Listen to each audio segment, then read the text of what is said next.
Beware Romulans bearing gifts.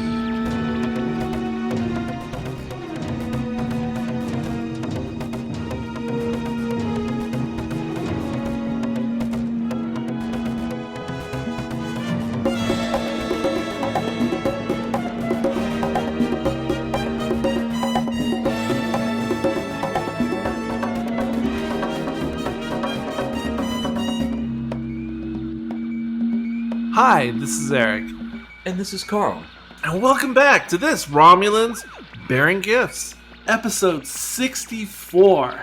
And continuing on with Picard season 3, we've finally arrived at episode 8. It's only been 5 months or something since we started podcasting on Picard season 3. But here we are, and we're getting near the end. We're starting to pick up speed. We've gone over the crest of the season, and we're starting to come down the other side of the hill. And this is episode 8, Surrender.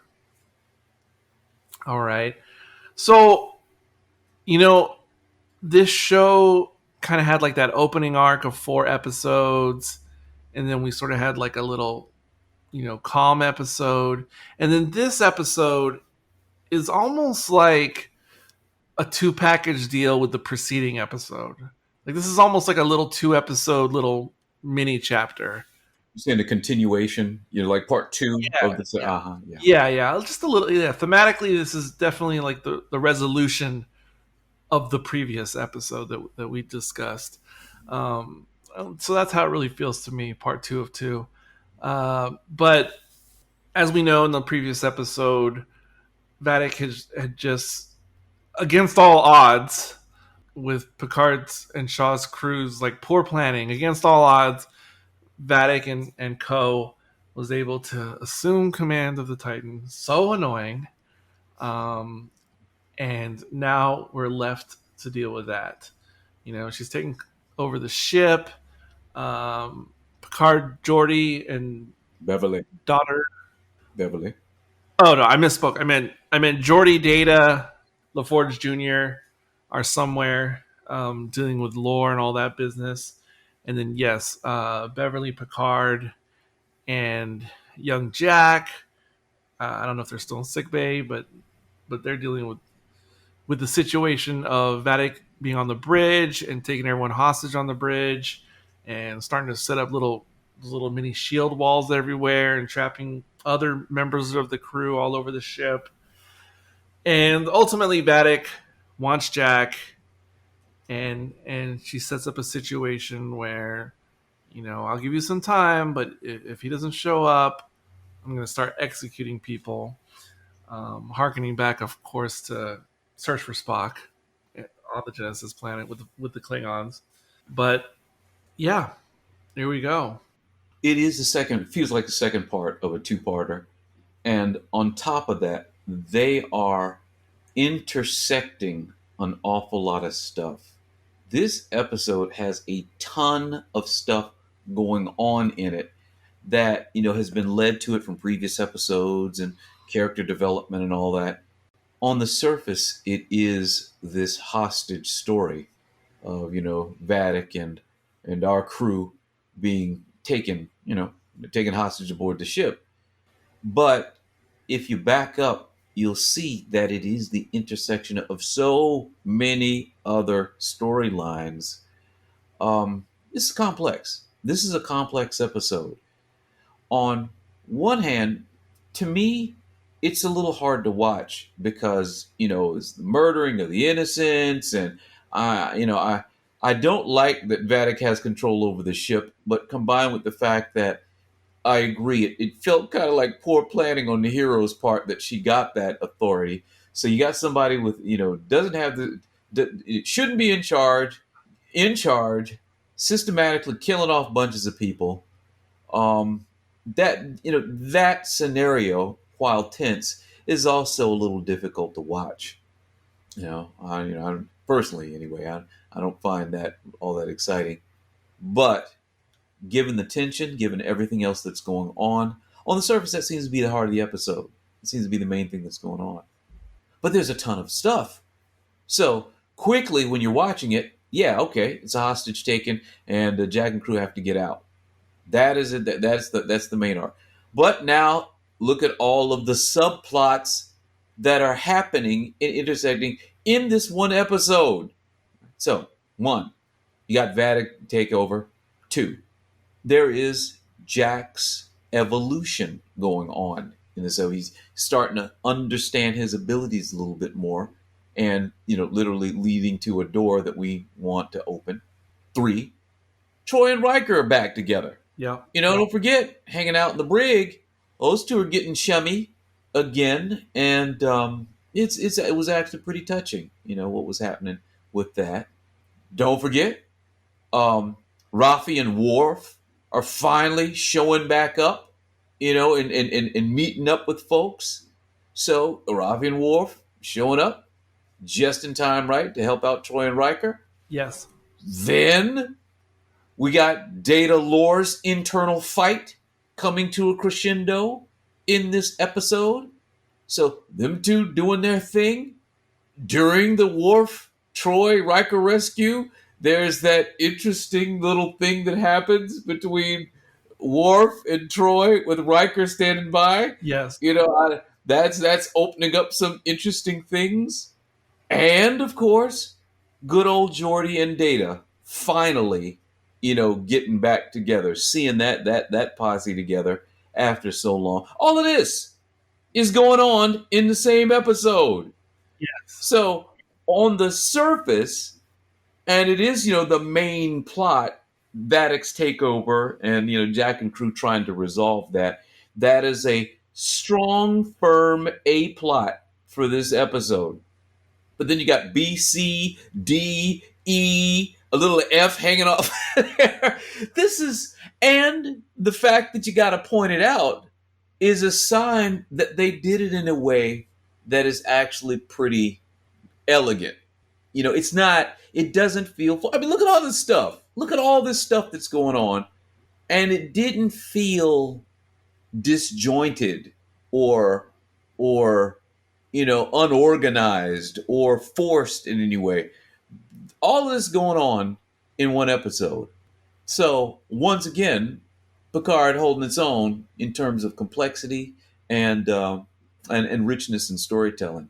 So that's the foundation. That's the frame. So now we shall discuss. Yeah. So I agree with what you just said right now, and how you kind of like set up all the different parts, and how you said overall narratively it's doing a lot and it's getting the job done as far as all these different threads everywhere. I agree with all that. However, that being said, I have different degrees of engagement or desire to engage in with all these separate parts. In other words, for me, many of these parts I'm not that interested in, even if we have been waiting for closure on many of them for a while. So it's a bunch of unequal parts to me. I mean, overall they did well. It's just, let's dig into each one. Which one do you want to tackle first? Hey, gentleman's choice. I don't know which way you go for it. I guess I'll start with the more positive. Over on the scythe with Riker and Troy.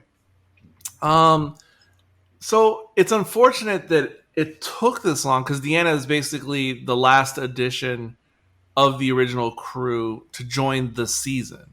Obviously, she was in season 1, but and we only got her like in a little voicemail, which almost reminded me of what are those things called in Harry Potter? Yeah, I know. It was like a whaler or something. Yeah. When Ron gets that angry message from his mother, and starts yelling at him. That's basically what the Deanna appearance was like earlier in the season. That's how I took it. And it wasn't, obviously it was just like a hologram or something. That was season 1 that she popped up there? No. That's in this season. Oh, the beginning of this. Oh, you're talking about in the bar. Gotcha. Right. Yes. Uh-huh. Yeah, she just showed up and she was mad at him, but it was just a hologram Deanna. Yeah. Mm-hmm. So this is her first like real proper, really being in the show. And it's a shame that it took this long because it is episode 8 out of 10. That being said, I can see how it made sense since episodes 1 through 8 are essentially reassembling the crew and having a reason for them to reassemble, and to use her as a hostage prior to this hostage situation and using her as leverage on Riker to make this possible, what happened in the previous episode, that makes sense. It's just unfortunate that means she can't really be in the show much until this point. But it is what it is. She's here now. And the good part about this section of the episode, aside from having her finally join us, is that because she and Will are there together on the scythe and have a chance to talk things out, because they haven't seen each other in a long time, I guess, face to face, we finally get closure on this situation that was described like in episode 1 with Riker and Troy. And I do like that. I do like to have that put aside. I like that they, their issue was I have that phrase from Avatar stuck in or that concept in Avatar stuck in my head about I see you, and what it means in the Avatar series. And they obviously weren't seeing each other as it pertained to their son and their grief and all that business. And so that was a good scene. That was a good part of the episode. It was positive to get that closure and understanding and to mend that with them. Of course, Worf and Raffi show up to save them, which is great because I was kind of wondering how are they getting out of this part, but that made sense, I guess. Even though I've watched this like 3 times, I don't remember or recall when Raffi and Worf took off to go do this, or if it was even announced. I don't even know how that happened. I mean, maybe I don't remember them slipping away in the previous episode or something. It does seem a bit fortuitous. Yeah, but fine, whatever. I mean, they sure would have been a lot of help back in the previous episode to prevent this takeover, right? Ship. But anyway, they're here to rescue us. That's fine. It kind of reminds me of Wrath of Khan, when you think they're just stuck in the Genesis cave, and then all of a sudden it's like, Captain, you ready to get beamed up? And Stark's like, what the heck's going on here? And was it Kirk eating an apple? Was that what was going on in the meantime? Actually, I think it's some kind of future ration food. Oh yeah. It always reminded me of like dehydrated those wafer. I don't even know what you call that dry wafer dessert thing. All right. I mean, that's what it always seemed like to me. Or if you ever bought the astronaut food, quote unquote, the NASA astronaut food, like a dehydrated peaches or something. Gotcha. That's what it always looked like to me that Kirk was munching on. But you think, oh, they're just stuck there. What are they going to do? They're trapped, buried alive. But they're just like, oh, you ready, Spock? Oh, everything's good? All right, beam us up. Like, what? Okay, just that easy. That's almost like how swiftly Deanna and Riker get saved. And then you mentioned the conversation with Worf, because I always wondered about that too. Because again, we saw the couple like living in their log cabin in season 1, living happy ever after, and you go, what happened? Well, wait. It's been a while since I've seen Nemesis. Were Riker and Deanna already getting back together in Nemesis? Jeez, I'm trying to remember. Well, or perhaps maybe even prior to that they were. I'm thinking. Seemed like weren't they together even in First Contact? Seemed like there was something going on, that there was a closeness in First Contact. Yeah, I think you're right. It's been a while. I think you're right. So yeah, me too. So, and I always thought that was an awkward thing. I mean, with Worf being like left out in the cold as far as their relationship was concerned, I always thought that was a weird thing. And you mentioned, they had a bit of, I don't know what though, because I don't know. I guess I just haven't really examined the dialogue specifically between Worf and Deanna in this episode, in that scene. Yeah. I know they had the face to face, but I didn't really take the time to really take it in and comprehend it.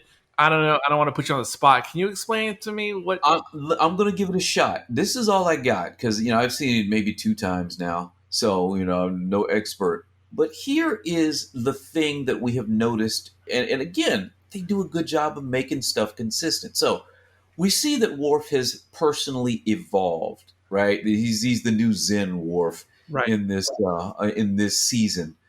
Um, in just a few words, the first thing that he says to Troy is that he's really spent some time working on himself and getting in control of, I guess, his anger, or centering himself. That's one of the first things he says to her. Now again, with the subtlety and the dimension that they've been able to pull stuff off with in this series, I mean in this season, I am to assume that that meant one of the reasons that things failed between the two of them is because he was too emotional, or he could not control his anger. And that likely, something about that is what broke them up. And very likely is something that led to Worf's introspection.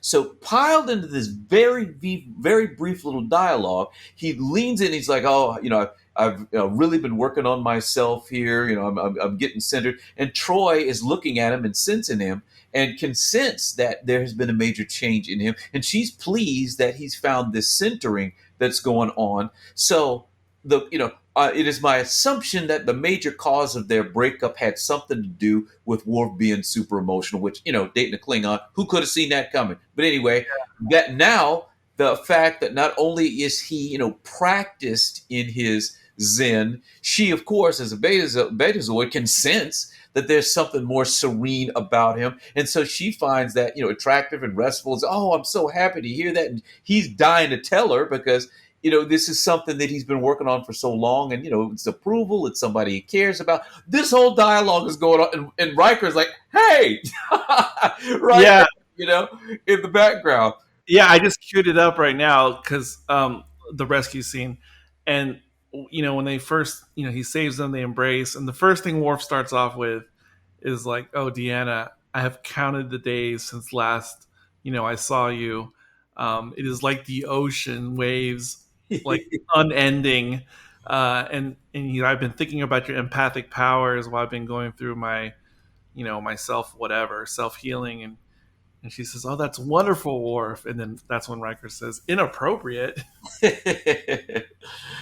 Yeah. But so again, this is a short dialogue, and they had a story to tell. I mean, in terms of the context and the history, we all want to know what happened between them.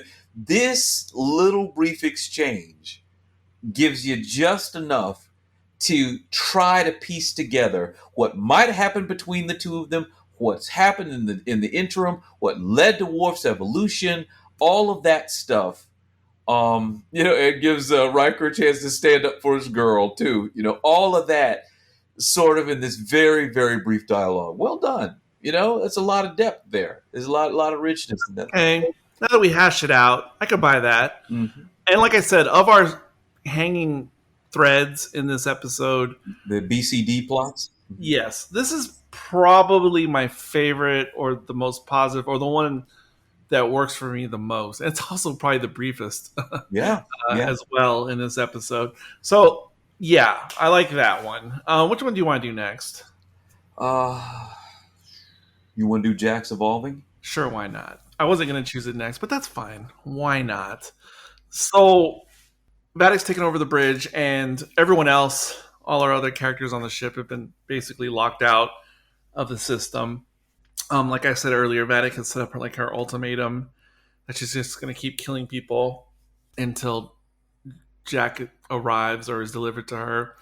And immediately Jack has this impulse, like he just wants to give himself up. And of course, Beverly and Picard are like, no, we can't do this. We still don't really know what she really wants you for, but obviously it's really, really important.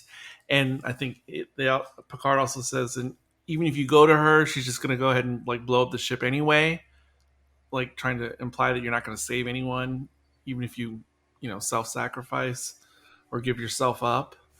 So finally, he admits to his parents. That sounds weird, but he admits to his parents that he has some type of powers or insight or abilities, which of course they're skeptical of at first until Sydney chimes in to back him up and say, no, he's not. It wasn't just like some kind of dream or something.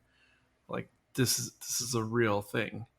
And so once he explains it to his parents and they start to grapple with the reality of it, he's going to try to see if he can use his powers, like to enter someone else, use Picard's like override code to perhaps like take back, some of the systems of the ship or some such. Yeah, that's good.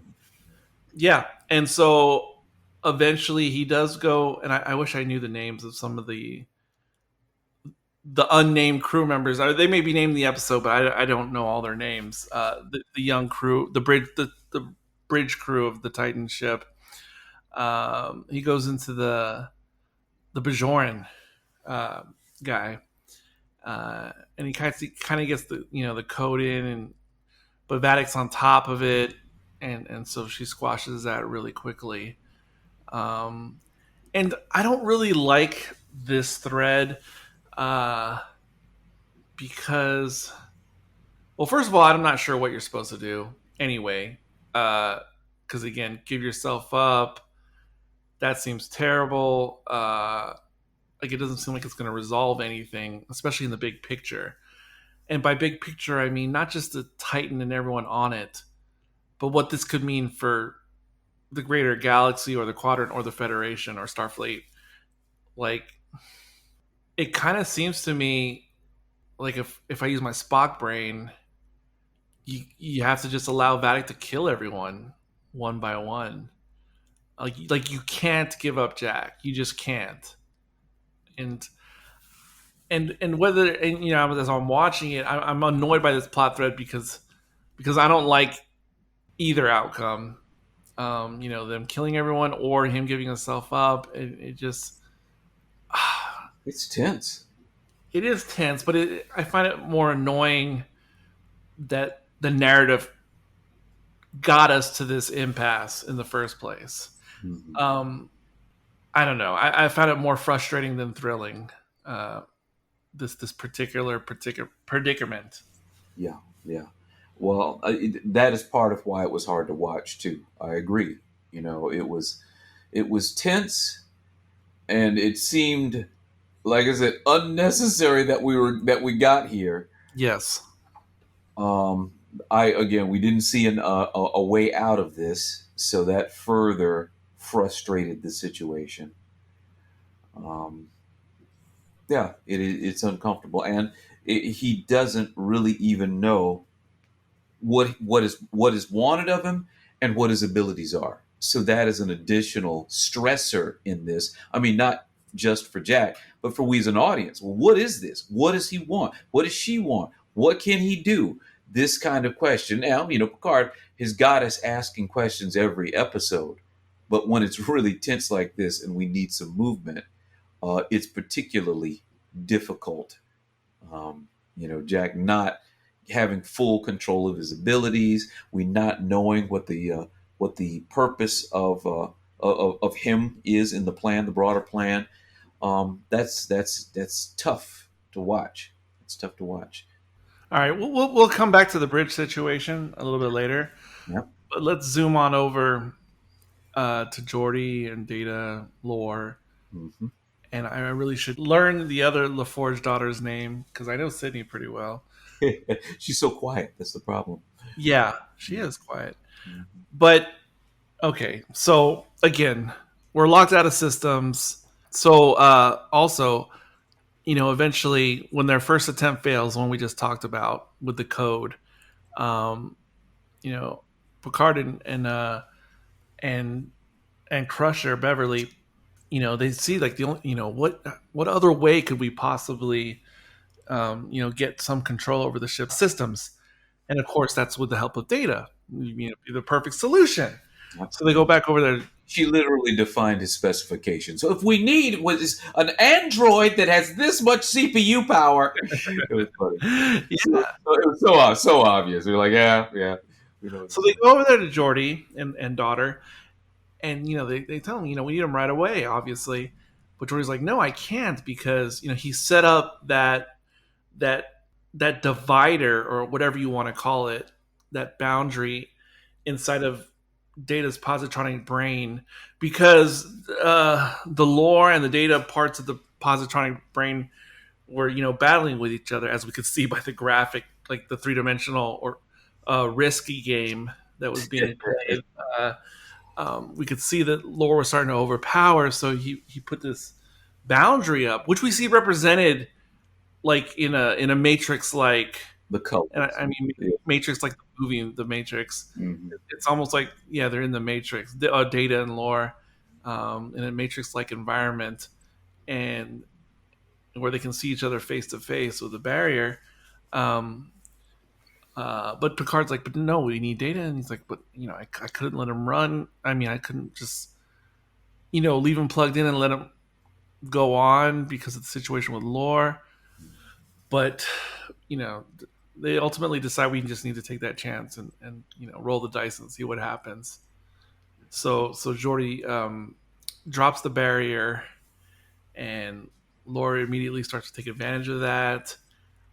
We see representations in this Matrix-like world where Data he has like objects or totems that represent like Important memories. important memories. It's like we see like the Sherlock Holmes pipe. We see Tasha Yar at one point. Nice. Yeah. Eventually, we see Spot, and it really seems like lore is taking away the essence of Data. And let me just say, the reason why this is another one that I wasn't too keen on of these threads in this episode, because this one felt quite obvious to me from the get-go, like what was eventually going to happen. Mm-hmm. Mm-hmm. Seemed pretty obvious. Now, it is curious to me, though, looking back on it on rewatch, because when Geordi drops the barrier initially, Data in the Matrix seems like genuinely afraid when the barrier drops. Like, he has a face almost like, Laura's just going to gobble me up. But then somehow, because, we're cutting away from these different storylines, but very soon after that, after we cut away to Deanna or the bridge or whatever, and then we come back to the Matrix, when Data starts going through his memories, he seems remarkably calm. Like, he switches real quick from being afraid of the barrier dropping to just being really calm and comfortable, as if he knows almost instantly what's going to happen. That's a little bit weird on rewatch. But I don't know. It just felt like it happened so sudden. Like, if he had it figured out so quickly, then why was he even afraid in the first place when the barrier dropped? And I can only think it's just because it's TV and they're trying to manipulate us. Like, that's the only answer I can come up with. Yeah, I don't know at which point Data realized that given in the memories was the way to win. I don't know. Now, consistent with Data is his historical curiosity about the ability to bluff. So, Oh, that's nice. in this moment, when he's pulling everything that he knows, he has had that challenge in the past about being able to pretend, because why he was always losing the poker games. So, he might have put two and two together faster than it appears he is letting on, for the sake of deceiving lore. But That's a good point. I mean, Lee literally hands the deck of cards to him. Yeah, and I forgot about the deck of cards, and there's a really good line after he hands them to Lore, and Lore's like, "Why are you giving me this?" Mm-hmm. And Data says something to the effect of, "Because I had everything and you had nothing." Right. That was a good line. Yeah. No. I mean, and that is consistent with Data's heart, right? I mean, even if it was not clear that it was a deception to Data at this point. That is a genuine sentiment that we understand he feels of Lore. He looks at Lore and he just knows this dude's had a rough time. I've been out here flying ships, getting promoted, making friends. He was in a storage locker, for 3/4 of his life, came back bitter, befriended Borg. He's had a rough time. And there's always been sort of a compassion for Data towards Lore anyhow. So whether it was part of the deception or not, that statement would have been genuine. Well, I don't know if it was in the episode, but you made it better. the way you brought the cards and Data not being able to bluff before, because then that's a good like head canon retcon to make this scene make a lot more sense. So I don't know if that was in the episode or not, but you made it better. That's how I saw it, and I agree. I can't tell when Data figured it out. I don't know. As far as I can tell, that you can't. I mean, there is no transition. I mean, you see them, like I said, they cut away to other happenings, and then as soon as they return, it's like Data's instantly figured it out. And we don't know that at that point, but that's just how his demeanor seems. It's like an instant change once they cut back to the Matrix. Yeah. So yeah, but again, it wasn't this particular thread though was not as exciting to me, just because I mean it was just very obvious what was going to happen once the barrier dropped. Once we see him giving these items, I get it. Yeah, I also saw it coming. Not because I'm a master of stories and plots, but it's pretty much how the Matrix ended. This is you keep joking that they're in the Matrix. It's literally how the Matrix ended. This is how Smith and Neo resolved things. I don't even remember that. Yeah, right. There's supposed to be a big fight. They fight. They're evenly matched. They fight. They're evenly matched. They fight. They're evenly matched. There's no way that there's going to be a resolution unless they give in. They've got to join each other, and when they combine, that's when the balance is regained. Because I've watched obviously the first Matrix a million times, and I watch the second one every now and then. Mm-hmm. But the third one, especially to get to watch it all the way through to the end, yeah, I've done that very few times. So it could be 10 years since I've watched the end of the third Matrix movie. I don't know. Yeah. I watched it recently to prepare for the... You watched to prepare? I just went ahead and ripped that Band-Aid off right away. I didn't prepare nothing. I just watched it. It was no need to. No need whatsoever. But certainly not. But yeah, I didn't prepare nothing. I just pushed play and went along.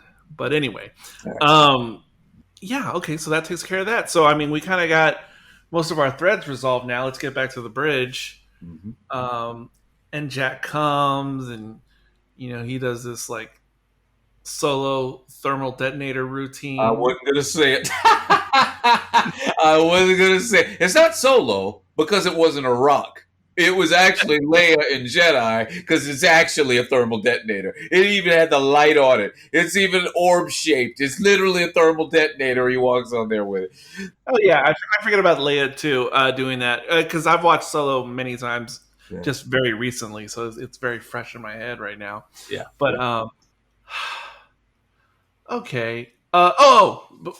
Before we really resolve the bridge situation. Another bit of a downer, and it's a continuation from last episode as well, is that I just hate that as we continue to add original cast members to the crew, that Shaw just gets more and more sidelined in the show and on his ship. And that's just unfortunate to me. Obviously, we're going to focus on the people we all came for, like with this season and this show. But Shaw was just so amazing in those first 4 episodes. And he was even sidelined a bit with an injury during the first 4 episode arc. But he was just such an amazing presence and addition to the Star Trek verse. and for him just to play such second fiddle. All he gets to do in this episode is to to stand with the other hostages and get beaten and up. then whisper to Seven every now and then, because, and I don't know how you would do this, because it seems like it'd be easier like if this was written in novel form, because with the little bits of whispering dialogue we get between Seven and Shaw, like we're obviously hearing her thought process, about how she feels about the situation they're in. And Shaw is almost like her little Jiminy Cricket. No, no, no, don't do that. Don't do that. No, you should have done this. Don't do that. Can't do that. And I know it's important for them to have this little bit of back and forth, but it seems odd that Vatic would be 6 paces away and just allowing her hostages to just be whispering on the side. Yeah. She caught Ninja Bajoran typing on a screen. Meanwhile, the 2 first officers just chatting it up in the side there. Yeah. It was a bit weird to me, because it was almost as if they were stepping out of the episode, like the 2 of them. Because how can you have this conversation and she's right there and she says nothing? Like, are you kidding me right now? That was a little bit almost fourth wall breaking. Or I don't know if that's the correct term, but like I said, it's like they're almost like they're stepping out of the episode. Like they're on the holodeck and they just hit pause. And, they tried. She was literally in the frame while that was going on, a couple of those shots. So, and I mean, that's a common issue in all kinds of movies and shows whenever there's like a prisoner situation.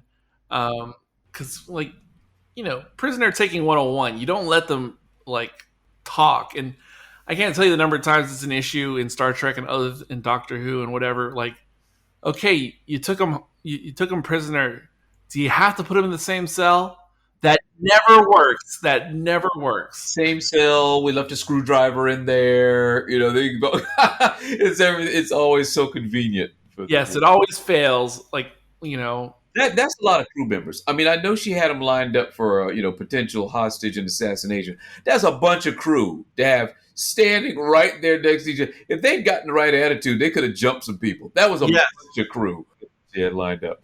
Even though I've watched this episode a few times, when I had it playing on the bridge scene earlier, there was even a couple of crew members I hadn't even noticed until literally right now while we were recording, because I didn't notice. I don't know what alien species she is, but the one that looks like a fairy who has like a Kess wig, but it's all white. Oh yeah, wood sprite looking alien race. I never noticed her until literally 15, 20 minutes ago. She had to say, so if she'd said or done anything, she would have stood out. And there was the first Vulcan, the one that we've already seen throughout the series or the season, but there was a second Vulcan, like a young male, tan olive skin, who was a Vulcan. I just noticed him for the first time as well minutes ago. There are a bunch of folks, because again, like I said, I don't like watching innocent people getting killed up and whatnot. There's a scene with younglings in the hallway. When they're trying to show us how bad Vatic's crew is, there is this scene where it's like a bunch of ensigns are clung to a wall and they're hiding. And then behind them, comes the baddie that's going to slaughter them all. The reason I'm saying this is because I was trying to figure out, did any of them make it to the bridge? I had to stop and look and figure out, were any of them the extra folks that were on it's not even the same crew. There's a whole set. So they're all dead, apparently. All the ones that in the hallway, the ensigns in the hallway. It seems like, or most, and there's the one in a blue uniform who actually has like some type of knife like stuck in her neck. I wasn't going with them. They're not the slaughtered crew. So they're showing us how bad these folks are. So yes, there's the slaughtered bodies in the hall, but no, I was speaking of the ones that were like hiding and like cringing. Yep. Right. And the guy stands behind them, and that's supposed to mean they got him. Right. So Pike. I mean, not Pike. Pike. Jack hasn't shown up, so Vatic is going to carry through with her threat, and it seems like she's going to unalive, as the kids say these days. She's going to unalive the crew member, the bridge crew member. I don't know her name, but the one who has like hints of green. Yeah, yeah, the emotional young looking one. Yes. She's crying and all that. Yes. Yeah, and it seems like she's donezo, but in fact, she takes out the bald female Vulcan, who, by the way, I don't think it's confirmed anywhere in the series, but fans have theorized, like they're calling her um, like the half Vulcan, half Deltan is pretty much what. Yeah, I heard that too. I mean, I guess we can see it, but I don't know if there's any evidence. Yeah, yeah. I don't think there's any like canonical evidence in the episodes themselves, Yeah, but makes sense to me. I can see And that. that would be a really cool mixture. There's an interesting story behind that one. Yeah, and then that being said, why'd she have to be the one who gets taken out like Tyrell? Yeah. Um, oh man, like you know, it's still not confirmed in any way that there will be some show called Star Trek Legacy or whatever they want to call it, or the ongoing adventures of the Titan, etc. There's still no word at the time of recording. But if they did, Some really, really interesting characters. We would have. I would have liked her. I would have liked her to have been part of it. Yeah, yeah. So that was unfortunate. Yeah, they're accidentally making some really good side characters here. Yeah, accidentally. Hmm. Yeah, yeah. Not intentionally, Yeah. accidentally. No, it's accidentally. I mean, because I will simply say in this season there have been some side characters that have been really, really good, really, really interesting, and then there's some of the mains that maybe they should have given a little more attention to. So, Yeah. accidentally. Yeah, so that was unfortunate. That was I actually would have wished it would have been any of the other non-legacy characters.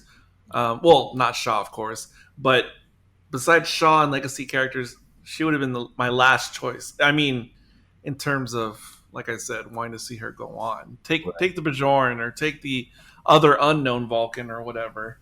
Yeah. But oh well. Well, Uh, it's her unpredictability that makes her even more dangerous. oh yeah, yeah, Vatic. Yeah, yeah.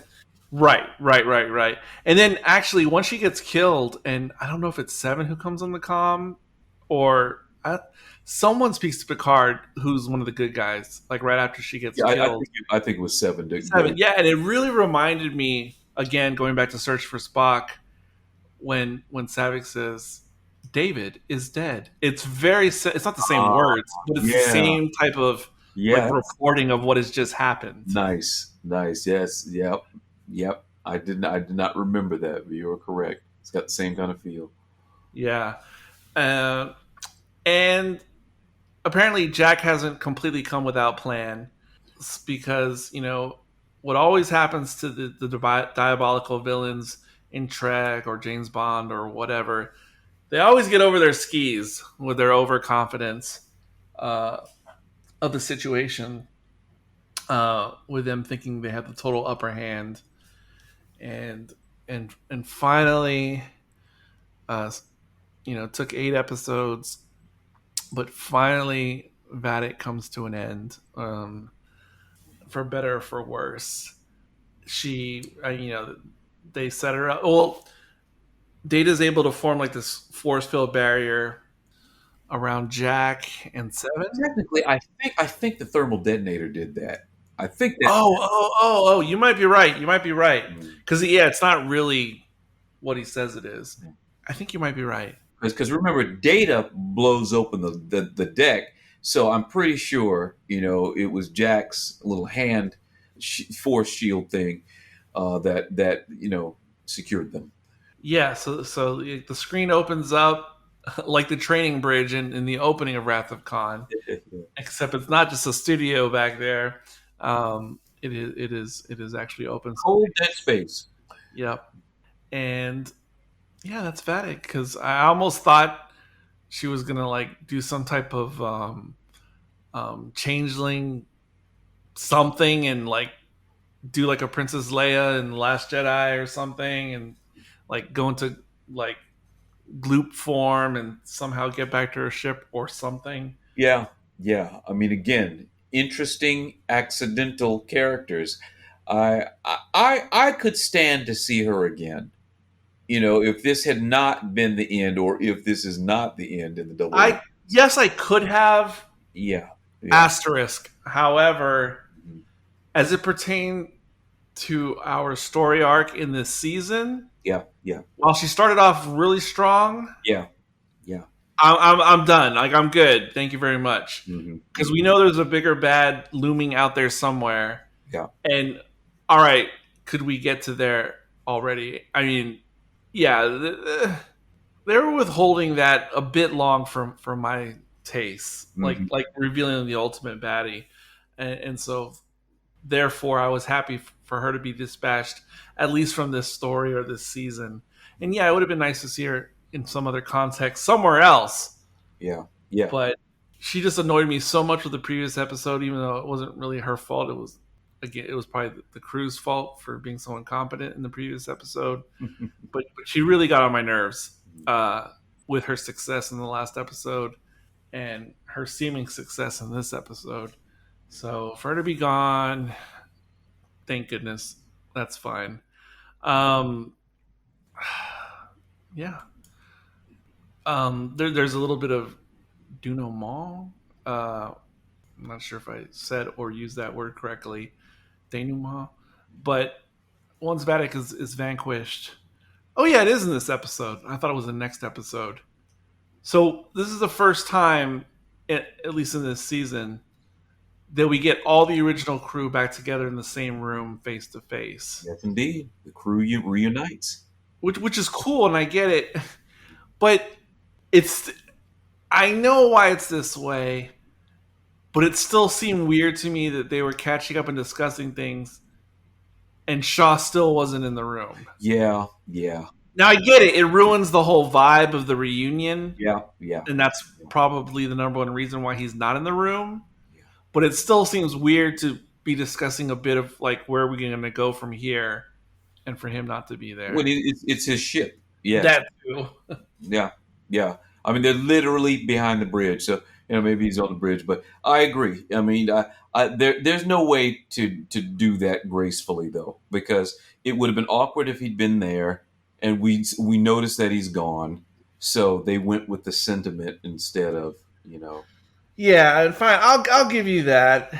I mean, for the purposes, but okay, all yeah, right. that's Captain. Poor Shaw. Mm-hmm. Yeah. Yeah.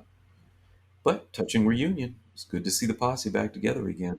Yes, and I already discussed earlier how I get structurally how it aids the writer, the showrunner, to to to not have Deanna really be a major part until now in this season, Mm-hmm. because we're on episode 8, and I really wish we could have got the whole crew assembled earlier than this. Mm-hmm. Again, I don't know how. I'm not a writer myself. I don't know how you would make that happen in a smoother way. It just feels like I wish this would have happened like on episode 4 or 5. Mm-hmm. Mm-hmm. But it is what it is. Yeah. Yeah. Well, at long last. And Deanna gets a chance to do a little something extra at the end of this episode. Yes. For the longest time, Troy on board the ship has folks have had varying appreciation for her contribution throughout the history of Next Generation. But in this time, it is clear, in every capacity, Jack needs some assistance. And, her empathic abilities combined with just general psychology, it is a perfect fit for what needs to be unlocked at this point. So, we've had our reunion. Everybody got together. There's a kumbaya moment. But now, back to business. And it is an appropriate use of Troy. She got something real to do in this moment. Yeah, and I may have said this on another recent episode of RBG. I can't remember now. But I always thought it was like having a counselor or having that position on board a ship as introduced in TNG. That makes a lot of sense. They don't call them counselors, but like in in the real world, present day, that's essentially like the function of like chaplains in real world military, U.S. military, present day. Mm. So it makes sense to have someone have that type of position, and even if it's not religious, because obviously humans are portrayed as without religion or without organized religion as depicted in Star Trek, which is fine. Um, you don't have to have that per se, like a traditional chaplain, but it would make sense once it was established the counselor position in TNG that why wasn't there a counselor like on Voyager or in Deep Space Nine or in other things post TNG in the chronology? Yeah, I, yeah. I wonder why. That's interesting. Yeah. It was it was foresight, good vision to pull that out in '87, realizing the importance of something like that. I think it also benefits certain type of story exposition to have someone like that as a part of a team in science fiction complex situations, to have someone like that as a interpreter for stuff that is going on. Yes. It makes, like you said, structural sense from like a military standpoint to have someone like that. They swung hard back in the '80s. It was an important role. I agree. We should see them try that again. Yeah, because just like we see like throughout the different iterations of Trek, we like seeing comparing the different engineers, Hmm. the different science officers, first officers, etc. It Yeah, would be interesting to see other types of characters and or aliens. as psychologists, Like, or yeah, that would be interesting. Like, I don't know. yeah. Now, maybe they were trying to do it with like Phlox in Enterprise. Maybe they were trying to. Yeah, yes. There was characters who were like that sort, like unofficially, Right. just like the original. Was he the doctor slash bartender in The Cage? Yeah. Wow. Yeah. Okay. That was like the point of that character, Yeah. and having like the bar setting. I guess Guinan was a little bit that way as well, but that was TNG, which already had Deanna. We already had a formal council for that. Yeah, Phlox was kind of like that. I can't remember if Neelix was a little bit like that in his restaurant slash. Well, Kess and Neelix were kind of doing that, but again, It should be an official title. Official. right, exactly right. It's to actually have a counselor would seem to be irrational. Yeah, they could have made Neelix they could have just appointed him like the counselor, No. or something like that. I don't know. It just seems like a missed opportunity for Trek series that have come post TNG. Yep. But anyway, yeah. So she puts her abilities to Jack, and they kind of set up like a bit of a mini cliffhanger.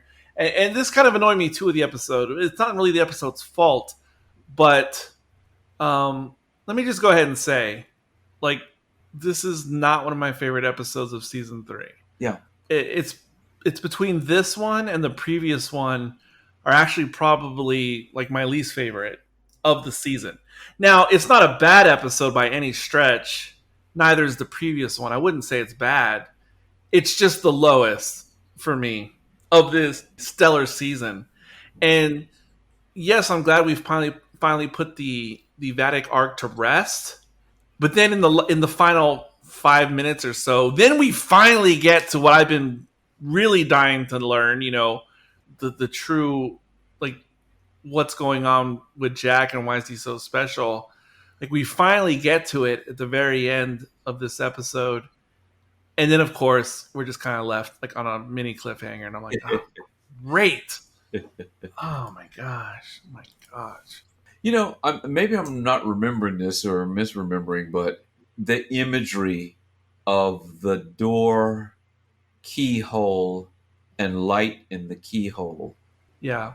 isn't that what Picard was dealing with in the memory of his mother? I can't confirm that, but I would say perhaps you're right. Because we know the key was important, but right, because that's what was behind the wall, and the lock, and all of that. But I'm just trying to remember if that visual, if they're trying to do some sort of a balanced arc. Picard, I think you're probably right, but I just can't confirm for sure. I cards and keys. don't recall. One other thing, just a little thing that I'm kind of curious about. I don't quite know how this would be or is resolved. When we're trying to figure out what Jack's abilities are, where it comes from, and all of that, it seems that Vatic knows a lot. Yeah. And we are assuming that's because, she's been in contact with the super baddie and all of that. Yes. But one thing I found very interesting in their dialogue when Vatic finally meets Jack is that when she is hinting that she knows about Jack, she starts to drop these clues to let him know how much she knows about him. Yes. The one thing that I found the most problematic, I guess, is when she drops the big hammer of, what's behind the door. The idea that Jack has a door, a red door, in his mind, I guess up until this point, I imagined it as a psychological construct that he is personally trying to resolve. Okay. Why would Vatic know that that was actually a door? I don't really have an explanation. I didn't even notice this until you brought it up. I don't have any explanation at all for that. And all I can come up with now in real time is that it's just an amazing coincidence. Like she was just speaking metaphorically, and it just happened to line up with what Jack had in his head. I'll take it, but remember when Troy finally, joins or whatever, mind melds or whatever with Jack, she clearly sees a red door. Yes. While that is going on. Now, I will take that because of the empathetic joining or whatever that is going on, that maybe it is particularly clear that Troy would be able to see Jack's psychological manifestations. Yes, that's what I figured. Yeah. But for it to literally be a door that Vatic makes reference to, I gotta go with your analysis of this and just say that, she got lucky. It's a metaphor. Oh, wouldn't you like to unlock that thing in your mind? Exactly. I gotta go with that's what it is. But it was really on the nose for her to say that it was a door leading you to believe. Well, wait a minute now. What is the? Is it actually? An implanted memory of a door, as this a story that's shared amongst the minions. The villains know that this is what the lock is. I found that a little too on the nose for that to have been coincidence. Yeah, that's a weird one. And, I'll mention too, because it kind of makes me think of this as well. I thought you were going to maybe say something else, point out another piece of dialogue that happens in that scene. But, look, we've seen the entire season at time of recording. So we know you and I where this is going. And I have noticed since I've rewatched a bunch of these episodes again after watching the entire series, when you have the knowledge of where everything is going in your mind and you go back even to like episode 1 and rewatch the season, you will see that there are clues everywhere. Yeah, there are hints. Yeah, and they pretty much flew under the radar because I remember leading up to episodes 9 and 10, watching other reviews and reactions like on YouTube, etc. And watching videos with people theorizing, who the big bad could be. And almost no one predicted it. Mm-hmm. Yeah. Almost nobody predicted it correctly, even though there are clues and breadcrumbs spread all over the place. Yeah. So that's kind of amazing. Yeah. That Well, it just goes to show the care that they put into architecting this season's stories. Right? It's every bit L cars, right? You could sit there from episode 1, episode 2, watching that closing scene on the L car screen. You could see what was on that screen and not know how it relates to what's coming. Right, you could see all those images, all the musical notes. You could see that it was right there in the closing credits, every single episode. And it wasn't until you had gone through it that you could look back and go, the notes, that's the transmission, that's care. That's care in terms of architecting these stories.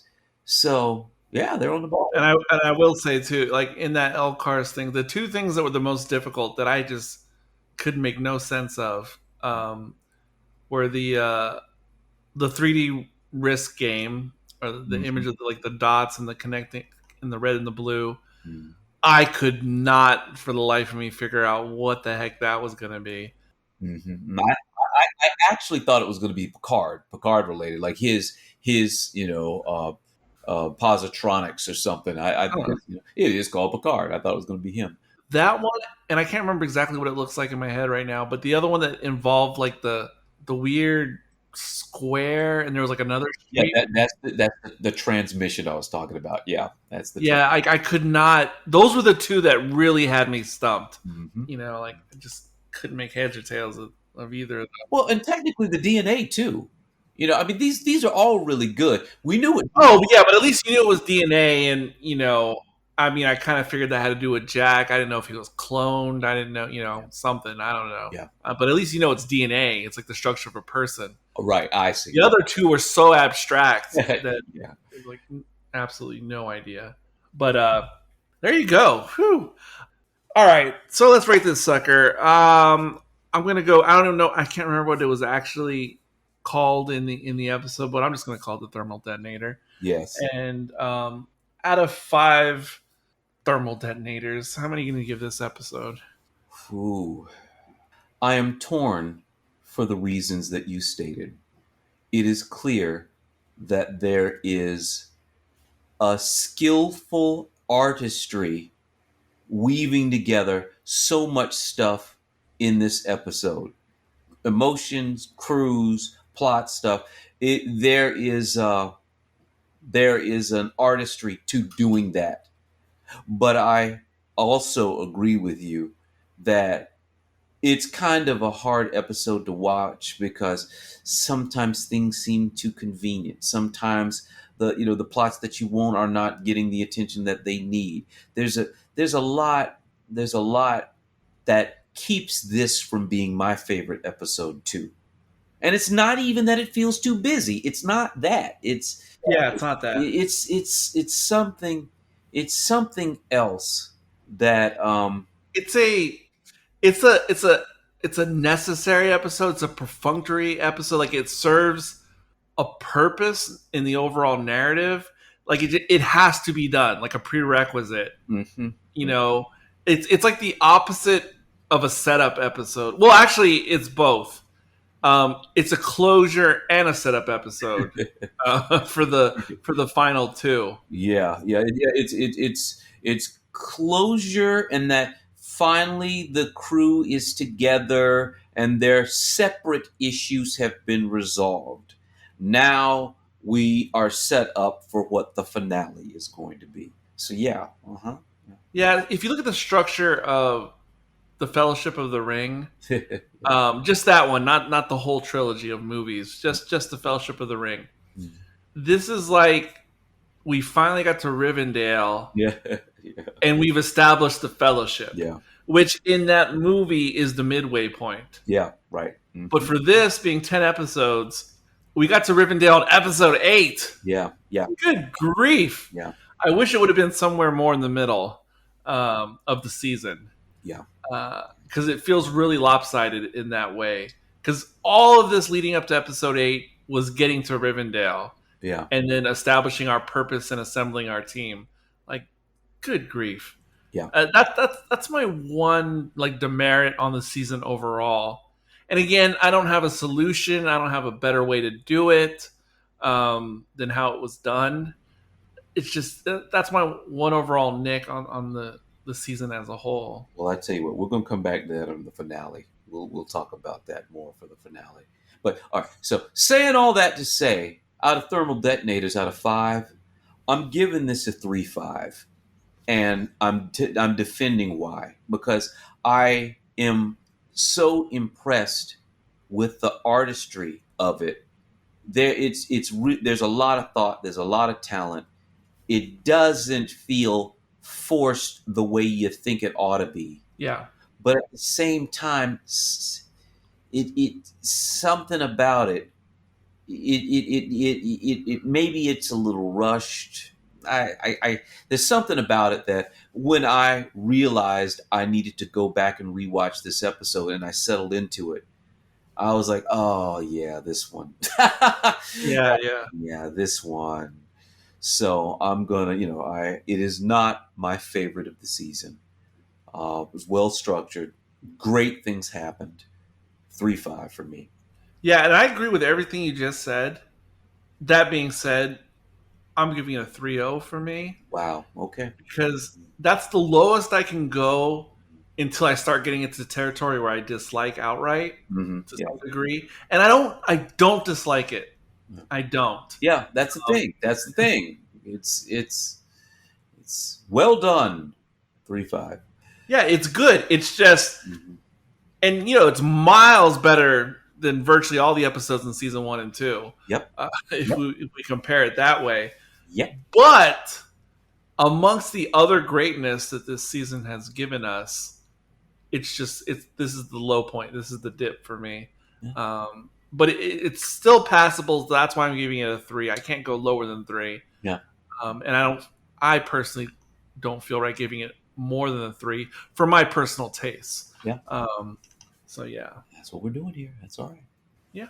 So there you go. There you have it. Episode 8.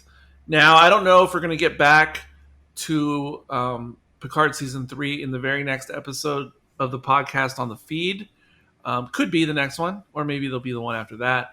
But either way, it is coming, and we are going to go ahead and tie together episodes 9 and 10 when we get to them. So look forward to that. Please give us any feedback that you have. The easiest way is Twitter probably, but you can also leave feedback on the Facebook group as well. It's not hard to find. Either way, let us know what you think about the season or any of our hot takes. Always appreciated. And I always forget to bring this up on all my podcasts because, of course, Romulans Bearing Gifts is not the only thing we put out there. If you're into Doctor Who, we're going through season 10 at the moment, series 10 in Doctor Who. And, of course, we'll cover the new stuff when we get to it, or once it's released, of course. But that's mostly Harmless Cutaway. You can find it the same way you find this podcast. There's also Prognosis Negative, where we're always doing random movies and whatnot. Recently, I posted my hot takes. Just me alone quickly going over my hot take on Across the Spider-Verse and Transformers Rise of the Beast. But we just do other random movies there, as well as we started getting into commentaries on the Sherlock Holmes film series from Universal starring Basil Rathbone from the 1940s. That's another project we've been doing on Prognosis Negative. So if you have a thing for 1940 Sherlock Holmes, that's another thing to find over there. Very eclectic collection you got going on over there, yes. Yes. And of course, Caleb has his own podcast, The Novice Elitist, where you can find me and Isaac and Caleb going through Godzilla, going through Transformer movies, going through James Cameron movies, just a whole bunch of other randomness going on over there. So give those a look. All of these feeds have new content coming on a bi-weekly /monthly basis. So there you go. And finally closing out the show today. This is Eric. And this is Carl. And until next time, keep your thermal detonators charged.